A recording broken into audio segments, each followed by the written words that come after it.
لكريم آله وأصحابه كرام الفاتحة. أعوذ بالله من الشيطان الرجيم. بسم الله الرحمن الرحيم. الحمد لله رب العالمين الرحمن الرحيم مالك يوم الدين. إياك نعبد وإياك نستعين.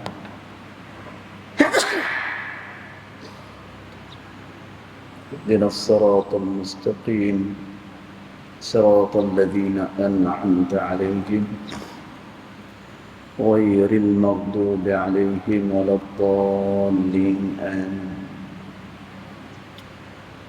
السلام عليكم ورحمة الله وبركاته. الحمد لله والصلاة والسلام على رسول الله سيدنا محمد بن عبد الله وعلى آله وصحبه ومن والاه. أشهد ونشهد أن لا إله إلا الله وأشهد أن محمدا عبده ورسوله. اللهم فصل وسلم على سيدنا محمد عبدك ورسولك النبي الأمي وعلى آله وصحبه وبارك وسلم. ثم أقول رب اشرح لي صدري ويسر لي أمري واحلل عقدة من لساني يفقه قولي أما بعد. قال الله سبحانه وتعالى في تنزيله: لقد كان لكم في رسول الله أسوة حسنة. صدق الله العظيم. ربي أدخلني مدخل صدق وأخرجني مخرج صدق واجعل لي من لدنك سلطانا نصيرا. إلهي أنت مقصودي ورضاك مطلوبي فأعطني محبتك ومغرفتك يا أرحم الراحمين. Alhamdulillah. Yang pertama-tamanya kita merufakkan kesyukuran kehadirat Allah Subhanahu wa taala yang mana dengan limpah kurnianya, dengan rahmatnya, alhamdulillah kita masih lagi diberikan kesempatan, ruang dan juga peluang oleh Allah Subhanahu wa taala untuk sekali lagi kita sama-sama dapat hadir ke dalam rumah Allah Subhanahu wa taala ini bagi kita menunaikan salat fardu maghrib dan isya berjemaah. Mudah-mudahan salat kita, zikir kita dan doa kita ianya akan diterima di sisi Allah Subhanahu wa taala. Allahumma amin.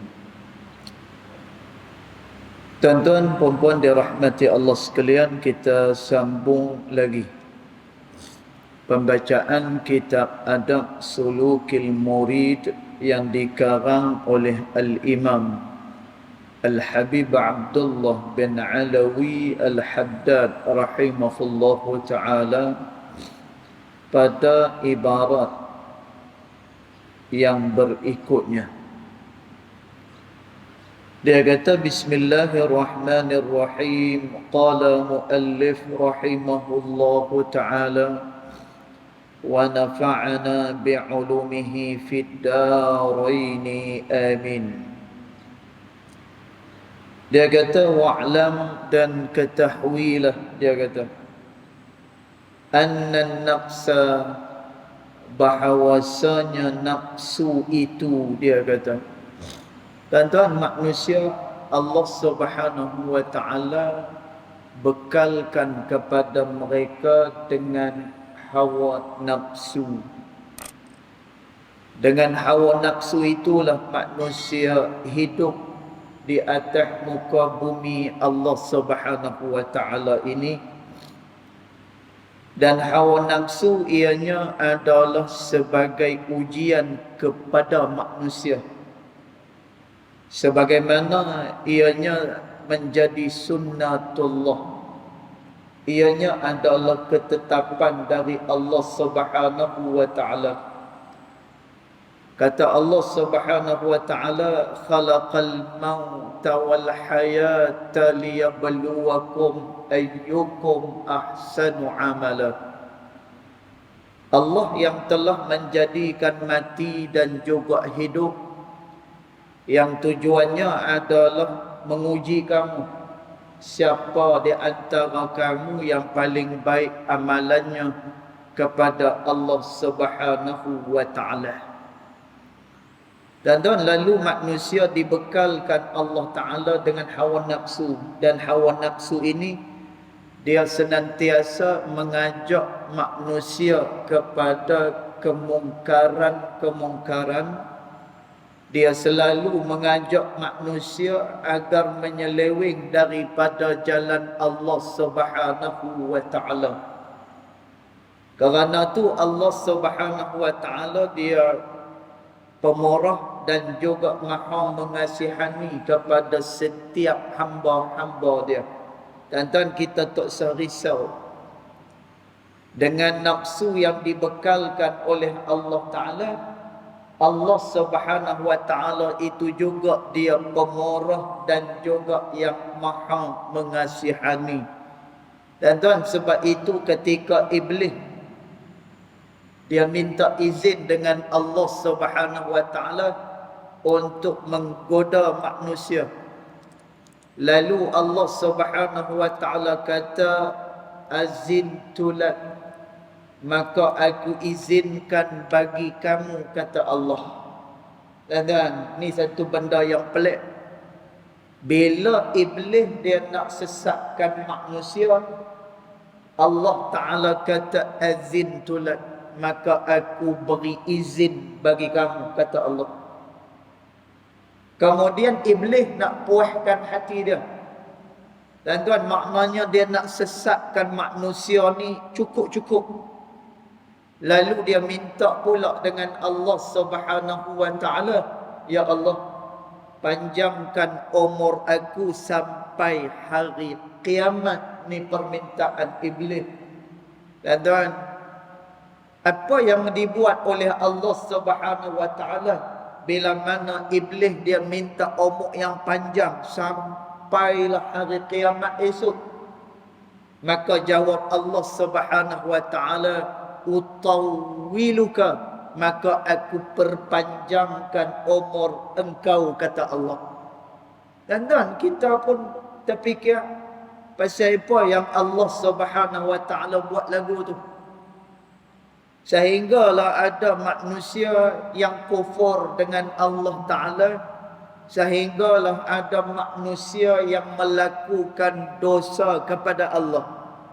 Dan malaikat sampai tanya dengan Allah Ta'ala, dan perkara ni dirakamkan di dalam Al-Quran daripada suratul Baqarah. Dan yang mana manusia ni wa yasfikud dima, mereka akan menumpahkan darah antara satu dengan yang lain, kata malaikat. Dan tetapi Allah Subhanahu wa Ta'ala dia tahan. Allah Ta'ala kata, inni a'lamu ma la ta'lamun, aku lebih tahu apa yang kamu tidak tahu, kata Allah Subhanahu wa Ta'ala. Dan maka membuatkan kita terfikir, pasal apa yang Allah Subhanahu wa Ta'ala memberikan keizinan supaya hamba-hamba dia disesatkan, agar supaya hamba dia ni terseleweng daripada jalan Allah Subhanahu wa Ta'ala. Dan dalam dialog antara Allah Ta'ala dengan iblis ni, Allah Subhanahu wa Ta'ala kata, aku izinkan kamu nak sesatkan hamba aku, silakan. Kamu nakkan umur yang panjang, silakan, kata Allah. tapi cuma satu. Apabila hamba aku dia kembali kepada aku, kata Allah, pada waktu itu pasti aku akan mengampunkan mereka, kata Allah. Dan juga rahmat aku mengatasi kemurkaan aku, kata Allah Subhanahu wa ta'ala. Dan nak habaq dekat kita bahawa rahmat Allah Subhanahu wa ta'ala itu luas dan ianya lebih besar daripada kemurkaan Allah Subhanahu wa ta'ala.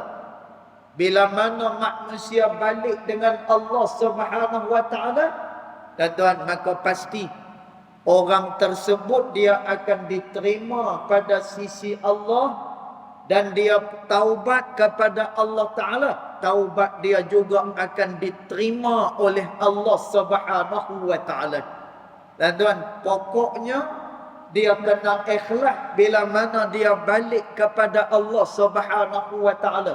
Keadaan lagu mana pun dia, termasuk orang-orang kafir. Dan tuan, Al-Imam Ibn Hajar Al-Asqalani rahimahullahu ta'ala, dia sebut bahawasanya orang yang kufur dengan Allah Subhanahu wa ta'ala, selama kekufuran dia, maka tidak ada amalan yang diterima pada sisi Allah Subhanahu wa ta'ala. Tetapi ketika mana orang yang kufur ini dia masuk Islam, kemudian dia beriman kepada Allah Subhanahu wa ta'ala, maka dia seolah-olah macam baru sahaja dilahirkan daripada perut mak dia. Dan rahmat Allah Subhanahu wa ta'ala melebihi daripada kemurkaan Allah Subhanahu wa ta'ala kepada hamba-hamba dia. Dan tuan, kerana tu bila mana kita dibekalkan dengan hawa nafsu, ianya adalah ujian daripada Allah Subhanahu wa ta'ala. Tetapi manusia pun nak kena tahu bahawa rahmat Allah Subhanahu wa ta'ala ini begitu luas. Dan tuan, kasih sayang Allah Subhanahu wa ta'ala begitu luas kepada manusia. Dan tuan, sebab itu ulama sebut, antaranya yang disebut oleh Al-Imam Al-Ghazali rahimahullahu ta'ala, bila mana seseorang dia melarang orang daripada melakukan mungkar kepada Allah, maka janganlah dia berlebih-lebihan di dalam mencegah seseorang daripada melakukan maksiat kepada Allah. Tuan, maksud jangan berlebih-lebihan ni, jangan sampai dia menghina orang tersebut.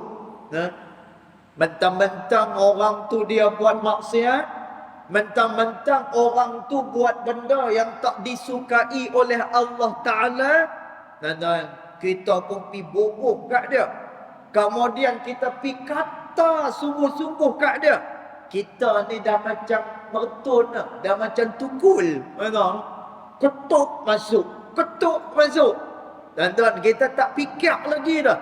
Sebab tu kata Imam Ghazali rahimahullahu ta'ala, bila mana kamu cegah kemungkaran, maka berpada-pada di dalam mencegah kemungkaran. Dan maknanya apa? Jangan sampai kepada peringkat menghina orang yang melakukan maksiat kepada Allah. Pasal apa? Kerana kita dibekalkan dengan hawa nafsu. Dan tuan, hawa nafsu ni dia selalu mendorong manusia untuk melakukan perkara-perkara yang tak disukai oleh Allah Subhanahu wa ta'ala. Dan tuan, bahkan disebut oleh ulama, iblis itu satu, manakala nafsunya itu ada tiga, kata ulama. Dan tuan, sebab itu kita sebut pada minggu yang sudah, bila mana tentera Badar dia baru habis peperangan Badar, kata Nabi SAW, raja'na min jihadis saghir, kita baru sahaja balik daripada jihad yang sangat kecil, kata Nabi. Dan kita dah cerita minggu lepas, Perang Badar adalah perang yang besar. Perang Badar adalah perang penentuan masa depan untuk Islam. Dan pada masa itu, orang-orang yang pergi berperang ni, mereka berperang dengan apa adanya. Mereka bersederhana. Dan perang yang paling lekeh dalam Islam adalah perang Badar. Pasal apa? Kerana orangnya baru nak beriman kepada Allah. Kemudian kelengkapan tak ada pada masa tu. Dan tapi mereka tetap juga berperang pada jalan Allah Subhanahu wa taala. Dan kata Nabi SAW, raja'na min jihadis saghir. Kita baru balik daripada jihad yang kecil ila jihadil akbar, kepada jihad yang lagi besar, kata Nabi SAW. Dan apa dia jihad yang lagi besar ni? Jihadu alal hawa, iaitulah jihad di atas hawa nafsu. Dan bila kita dikuasai oleh hawa nafsu, dan potensi akal dah tak berfungsi lagi dah. Dan akal ni, dia boleh tahu mana dia perkara hak yang baik dan mana dia perkara hak yang buruk. Dan ini adalah ketetapan Allah Subhanahu wa taala. Bila tengok benda baik, maka akal akan kata baik. Dan benda buruk, maka akal akan kata buruk. Melainkan orang-orang yang gila. Bila otak dia tak sihat, bila otak dia ada masalah serabut dan sebagainya, dan masa tu tak apa. Dan orang gila ni pun disebutkan lagu mana pada orang gila ni? Rufi'atil aqlam. Allah mengangkat pena daripada mereka ni. Dan pasal apa? Kerana mereka gila. Mereka tak ingat apa pun. Tapi bagi orang yang normal, dia kenal yang ni adalah kebaikan dan ini pula adalah satu keburukan.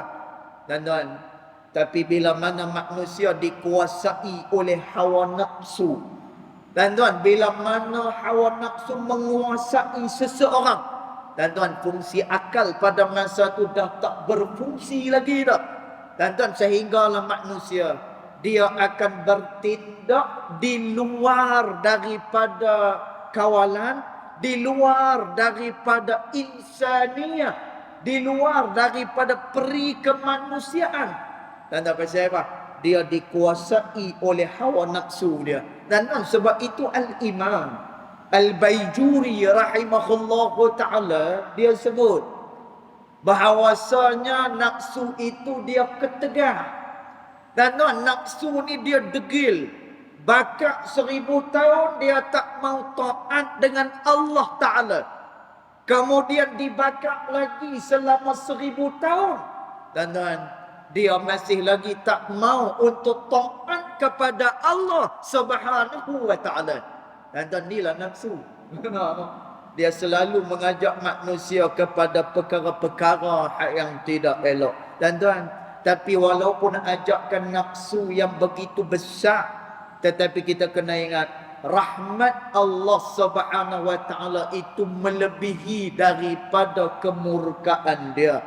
Dan ini bukan makna bila Allah Subhanahu wa taala dia rahmat kepada seseorang, bukan bermakna dia sewenang-wenangnya boleh melakukan maksiat kepada Allah. Dan orang yang dia mempermain-mainkan taubat Allah Ta'ala ni, taubat dia tidak akan diterima sama sekali oleh Allah. Bahkan disebut oleh Nabi SAW, orang yang mempermain-mainkan taubat Allah Subhanahu wa Ta'ala ini, dia tidak akan berjumpa dengan jalan hidayat Allah Subhanahu wa Ta'ala. Dan hati-hati. Bila kita kata tak apa, Lah ni buat maksiat dulu. Nanti esok dah tua, nanti aku taubat. Nah, dia kata. Dan tuan, dengan harapan nanti pada hari tua esok ni dia akan balik, dia akan taubat kepada Allah. Dan tuan, ulama kata apa? Orang yang mempermainkan taubat ni, maka dia tidak akan berjumpa dengan hidayatullah. Dia tak berjumpa dengan petunjuk daripada Allah Subhanahu wa taala. Dan maka kata al-Imam Al-Haddad rahimahullahu taala wa'lam, dan ketahuilah anna nafsa takunu fi awalil amri. Nafsu itu pada peringkat awalnya. Dan tengoklah, ini nafsu pada peringkat awal. Ini nafsu yang tidak dijaga. Ini adalah nafsu yang apabila dia tidak dididik. Dan kata Imam Al-Haddad apa dia? Ammaratan. Pada peringkat awal nafsu itu ammarah. Dan nafsu ammarah ni lagu mana? Ta'muru bisyarri. Dia menyuruh kepada perkara-perkara yang buruk. Dia menyuruh kepada perkara-perkara maksiat kepada Allah. Wa tanha 'anil khair. Dan dia larang kamu daripada melakukan kebaikan dan ketaatan kepada Allah. Tuan-tuan, ini adalah nafsu ammarah. Dan tuan, dia nak buat kejahatan je. Dan tuan, kerja dia hanya nak buat kekufuran kepada Allah Ta'ala. Dan tuan, kira-kira nak buat kebaikan ni tak ada. Dan tuan, bahkan dia terhalang daripada melakukan ketaatan kepada Allah Subhanahu wa Ta'ala. Dan tuan, ni adalah peringkat nafsu yang pertama. Dan tuan, sebab itu kita kena bersihkan jiwa kita. Dan tuan, kita nak kena jaga hubungan dengan Allah Subhanahu wa taala. Dan tuan, zikir adalah benda yang tak boleh kita tinggal. Zikir adalah satu cara untuk kita membersihkan hati kepada Allah Subhanahu wa taala. Dan tuan, sebab itu kata al-Imam Al-Syekh Ali Ad-Daqqaq rahimahullahu taala. Dan tuan, ni guru kepada Al-Imam Al-Qushairi, pengarang kepada kitab Risalah Al-Qushairiyah. Dan tuan, dia kata apa? Dia kata setiap manusia dia tak boleh meninggalkan zikir kepada Allah Ta'ala. Dan tuan, sesiapa yang tinggalkan zikir kepada Allah, maka seseorang dia tidak akan dapat menyucikan hati dia. Dan dia tidak akan sampai kepada Allah Subhanahu wa taala. Dan tuan, zikir ni maknanya kita mengkali-kalikan sebutan kita dan juga ingatan kita kepada Allah Subhanahu wa taala. Dan tuan, sebab itu kalau kita baca dalam kitab Al-Azkar yang dikarang oleh Al-Imam An-Nawawi rahimahullahu ta'ala. Dan tuan, beli ya kitab ni. Dan tuan, saya ulang balik semula. Nama kitab tu Al-Azkar, Al-Imam An-Nawawi rahimahullahu ta'ala. Beli. Dan tuan, kalau kita tak beli kitab tu pun, kita masing-masing ada gadget. Kita masing-masing ada handphone. Dan tuan, cuma kita search dekat dalam handphone kita. Dan tuan, kalau benda-benda lain, jumpa kita cari. Kita nak apa? Kita nak periuk tepal. Jumpa. Kita nak apa lagi? Macam-macam nak. Cari, jumpa. Tolong cari kitab ni. Nama kitab ni Al-Azkar, yang dikarang oleh Al-Imam An-Nawawi rahimahullahu ta'ala. Dan tuan, pasal apa? Apa yang ada daripada kitab ni? Dan tuan, dalam kitab ni ada banyak zikir-zikir daripada baginda Nabi Muhammad sallallahu alaihi wasallam yang dibawa masuk oleh Al-Imam An-Nawawi rahimahullahu taala. Cuma tinggal lagi kita. Dan kata Imam Al-Ghazali rahimahullahu taala di dalam kitab dia Bidayatul Hidayah, dan manusia kena ada masa dia bekerja. Dan manusia kena ada masa dia untuk makan minum. Dan manusia kena ada masa dia untuk beribadat kepada Allah Subhanahu wa taala. Manusia kena ada masa untuk dia membaca zikir pagi dan juga petang. Dan supaya seluruh daripada kehidupan dia terhubung dengan Allah Subhanahu wa taala. Dan jadi beli kitab Al-Azkar tu, maka kita ambil mana-mana zikir, maka kita amalkan dia. Dan ada dua benda yang tak perlu pun kita kepada ijazah ni. Dan apa dia dua benda ni? Dan siapa yang buat pasti dan pasti, dia akan mendapatkan pahala daripada sisi Allah Subhanahu wa taala. Dan dua benda ni apa dia? Al-Quran dan Quran baca. Nah, Masya Allah, Quran ni dia ada kelebihan zahir dan juga kelebihan yang batin. Dan kita tengok dalam kitab At-Tibyan fi adab hamalatil Quran yang dikarang oleh Al-Imam An-Nawawi rahimahullahu ta'ala. Dan dalam kitab tu ulama sebut, orang yang membaca Al-Quran ini, setiap kali dia menuturkan huruf-huruf yang berada di dalam Al-Quranul Karim, setiap satu huruf itu meninggikan darjat dia pada sisi Allah Subhanahu wa taala.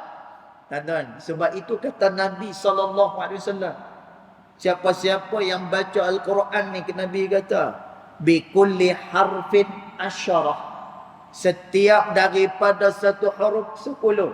Wala aqul alif lam mim harf, walakin alif harf, lamun harf, wa mimun harf.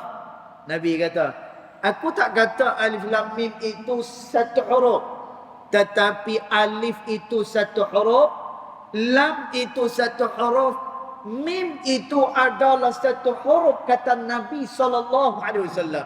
Dan maknanya, orang yang baca Al-Quran ni, setiap satu huruf tu dia akan mendapatkan 10 kali ganda dari Allah Subhanahu wa taala. Bahkan ulama sebut, makna 10 kali ganda ni, Allah meninggikan darjat dia 10 kali ganda daripada sisi Allah Subhanahu wa taala. Dan tu satu Al-Quran, tuan-tuan baca, faham ke tak faham, dia tetap dapat pahala daripada Allah. Yang kedua adalah bersolawat kepada baginda Nabi sallallahu alaihi wasallam. Dan selawat bukannya susah sangat, Allahumma salli ala Muhammad, Allahumma salli ala Nabi, Allahumma salli ala Rasulih sallallahu alaihi wasallam, Allahumma salli ala Sayyidina Muhammad. Dan bila mana satu orang dia tuturkan satu salawat sahaja, kata Nabi sallallahu alaihi wasallam, fa sallallahu alaihi 10 marrat, lalu Allah Ta'ala berselawat pada dia 10 kali salawat. Dan disebutkan oleh ulama bagaimana Allah Subhanahu wa taala itu memberikan selawatnya kepada orang yang berselawat kepada Nabi sallallahu alaihi wasallam. Dan Allah akan memberikan rahmatnya kepada orang tersebut. Dan maka kerana itu kata Al-Imam Ali Ad-Daqqaq rahimahullahu ta'ala, setiap daripada kita dia tak boleh lepas daripada berzikir dengan Allah Subhanahu wa taala. Dan tuan, tujuan dia untuk apa? Agar dia mendapatkan kekuatan di dalam membersihkan hati dia, di dalam nak mengeluarkan diri dia daripada nafsu ammarah yang selalu mengajak dia kepada kekufuran dan juga maksiat kepada Allah Subhanahu wa taala. Dan maka zikir kita, sebab itu kata Allah Subhanahu wa taala. Dan zikir ni dia bukan sebutan biasa. Nah, kita kalau sebut nama bini kita, dan nama bini kita, dan kadang-kadang bini kita pun tak berapa nak ingat kat kita. Nah, kadang-kadang kan, dan kita baik dengan satu orang kawan, dan belum tentu lagi kawan ni dia akan ingat kepada kita. Dan kadang-kadang ada orang dia ingat kepada kita tapi tak lebih daripada satu ingatan saja. Dan tengok apa Allah Ta'ala kata, fadhkuruni azkurkum. Kamu ingatlah kepada aku, kata Allah. Dan yakni apa dia? Kamu zikir kepada aku, kata Allah. Dan memang khilaf ulama. Ulama berkhilaf. Siapa-siapa yang berzikir kepada Allah Subhanahu wa taala, mungkin dia diberikan pahala ataupun dia tidak diberikan pahala oleh Allah Subhanahu wa taala. Dan perkara ini dibahaskan oleh Al-Imam An-Nawawi rahimahullahu taala dan juga beberapa ulama yang lainnya. Dan mereka kata, kalaulah zikir selain daripada Quran dan salawat ni, dan sebab itu saya suruh, saya syorkan, saya memang galakkan, dan jadikan Quran dan juga salawat ni zikir harian kita. Dan jadikan dia wirid harian kita. Kalau tak boleh banyak, sikit. Dan bab kata dalam kaedah fiqh kata, dan kaedah menyatakan apa? Kalau tak boleh buat semua, jangan ditinggalkan semua. Dan benda ni dia bukan terikat dengan masa. Benda ni dia bukannya macam sembahyang 5 waktu. Dan kalau orang ni nak sembahyang subuh, dia kena terbit fajar sodik dulu baru boleh sembahyang subuh. Dan orang nak sembahyang zuhur, dia kena zawal dulu baru boleh solat zuhur. Dan tapi selawat, baca Al-Quran, dan bila-bila masa pun boleh, sat lagi pun boleh. Nanti lepas-lepas daripada kuliah ni ada masa sikit, selawat, kemudian baca Al-Quranul Karim. Dan tujuan dia apa? Kita amalkan zikir-zikir ni supaya kita dapat keluar daripada nafsu ammarah yang selalu mengajak kita kepada kejahatan dan menghalang kita daripada kebaikan.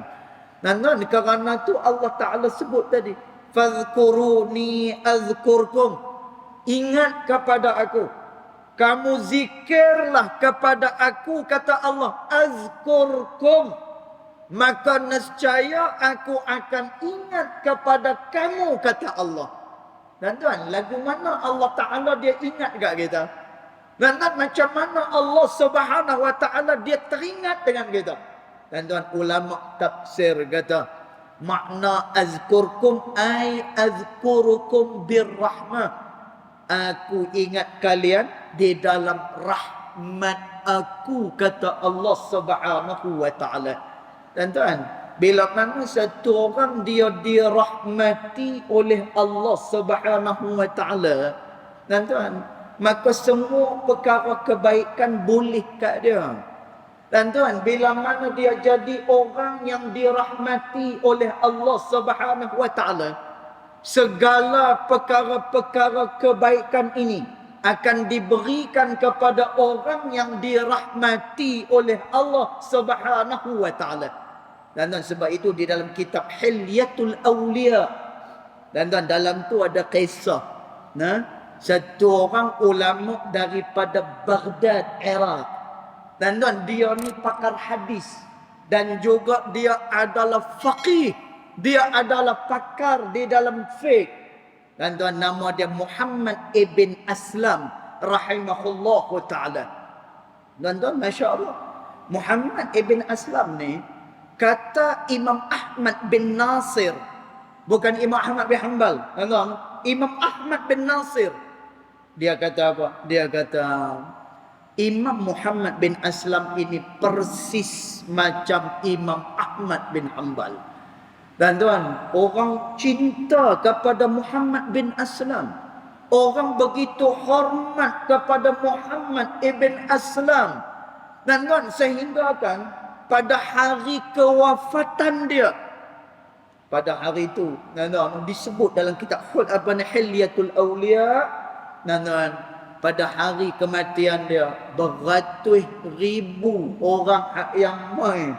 Dan tuan, zaman tu bukan ada Facebook. Zaman tu bukan ada WhatsApp.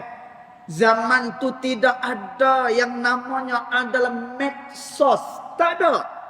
Dan tuan, tapi pada hari kematian dia, beratus ribu orang yang main. Malah pada hari kehidupan dia, dia adalah orang yang sangat dihormati. Dan tuan, kata Imam Muhammad bin Nasir, dia kata apa? Maqam dan kedudukan yang diperolehi oleh Imam Muhammad bin Aslam ini adalah kerana ketaatan yang dia lakukan kepada Allah Subhanahu wa taala. Dan tuan, sama kisah dia sebagaimana Imam Malik bin Anas. Dan tuan, Imam Malik bin Anas disebut oleh murid dia Abdullah ibnul Mubarak rahimahullahu ta'ala. Dan tuan, kata Imam Abdullah ibnul Mubarak, guru kami ni sangat istimewa. Dia ni adalah orang yang sangat diistimewakan oleh Allah Ta'ala. Dan tuan, bacalah manaqib ataupun kisah sejarah Imam Malik bin Anas.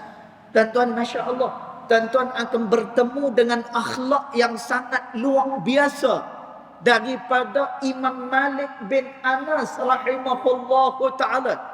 Satu orang alim yang jujur dengan keilmuan dia. Kemudian satu orang yang mementingkan kedudukan pada sisi Allah Subhanahu wa ta'ala. Dan tuan, ini luar biasanya Imam Malik bin Anas rahimahullahu ta'ala. Dan tuan, dia jadi luar biasa macam tu berzera. Katanya Al-Imam Abdullah ibn al-Mubarak, ini adalah kerana ketaatan yang dia lakukan kepada Allah Subhanahu wa ta'ala. Dan tuan, Masya Allah, sebab itu orang yang zikir pada Allah, bila mana dia menyebut akan nama Allah Subhanahu wa ta'ala, fadhkuruni adhkurkum, kamu zikir pada aku, kamu ingat kepada aku, azkurkum, aku ingat kamu, iaitu dengan Allah memberikan rahmat pada dia. Dan tuan, bila mana satu orang diberikan rahmat oleh Allah Ta'ala, pada masa itu dia akan keluar daripada nafsu ammarah kepada nafsu yang berikutnya. Dan tuan, nafsu manusia ni semua sekali dia ada 7 nafsu. Dan tuan, yang terakhir adalah nafsu kamilah. Dan tuan, nafsu kamilah disebutkan oleh ulama, nafsu tersebut tidak ada siapa yang boleh mencapainya melainkan kepada para anbiya dan juga kepada para rasul. Dan tuan, nafsu kita hanya setakat sampai kepada nafsu radiyatan mardiyah. Dan tuan, dia sampai kepada tahap nafsu tu, dan tuan, dia hanya terdorong untuk melakukan perkara-perkara ketaatan kepada Allah Subhanahu wa ta'ala. Dan tuan, tapi dia masih lagi terancam tak dengan dosa kepada Allah? Ya, dia masih lagi terancam dengan dosa kepada Allah. Dan tuan, Tapi ulama menyebut orang yang sampai kepada nafsu radiyatan mardiyah, sekalipun dia masih terancam dengan dosa kepada Allah.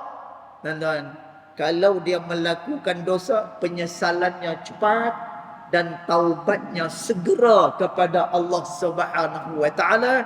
Dan ulama menyebut berkemungkinan besar selepas daripada itu dia tidak akan mengulangi dosa yang sama kepada Allah Subhanahu wa taala. Tuan-tuan, nanti kita akan baca satu persatu berkenaan dengan tingkatan nafsu itu. Dan tuan, kalau nafsu ammarah, ta'muru bisyarri wa tanha 'anil khairi. Ammarah, dia selalu menyuruh manusia melakukan kejahatan dan menghalang daripada kebaikan. Lalu kata Imamul Haddad, fa in jahadahal insanu, apabila seseorang insan dia bermujahadah di atas hawa nafsu dia, wasabara ala mukhalafati hawaha, dan dia bersabar melawan hawa nafsu dia, dia sabar. Dan dia akan jadi lagu mana? Sarat lawamah, maka nafsu tu dia akan jadi pula kepada nafsu lawamah. Dan tadi dia ammarah, la ni dengan mujahadah, dengan zikir, dengan ketaatan, dengan penyucian, sarat lawamatan. Pada masa itu nafsunya akan menjadi nafsu lawamah. Dan nanti kita akan tengok pula lagu mana orang yang berada pada tingkatan lawamah ini, bagaimana hal keadaan nafsu tersebut, dan juga perkara-perkara yang perlu dilakukan oleh seorang salik kepada Allah Subhanahu wa taala. Jadi cukup dulu setakat tu. Kita akan sambung nanti pada pertemuan yang akan datang, insya-Allah. Yang baik datang daripada Allah Subhanahu wa taala, yang tidak baik datang daripada kejahilan diri saya sendiri. Walaupun hakikat kedua-duanya datang daripada Allah Subhanahu wa taala. Bismillahirrahmanirrahim. Alhamdulillahirabbil alamin.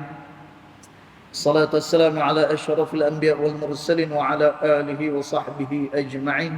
اللهم اغفر لنا ما أخطأنا وما تعمدنا وما أسررنا وما أعلنا وما أنت أعلم به منا. أنت المقدم وأنت المؤخر، لا إله إلا أنت سبحانك إنا كنا من الظالمين. وصلى الله على سيدنا محمد وعلى آله وصحبه وبارك وسلم. والحمد لله رب العالمين والله أعلم.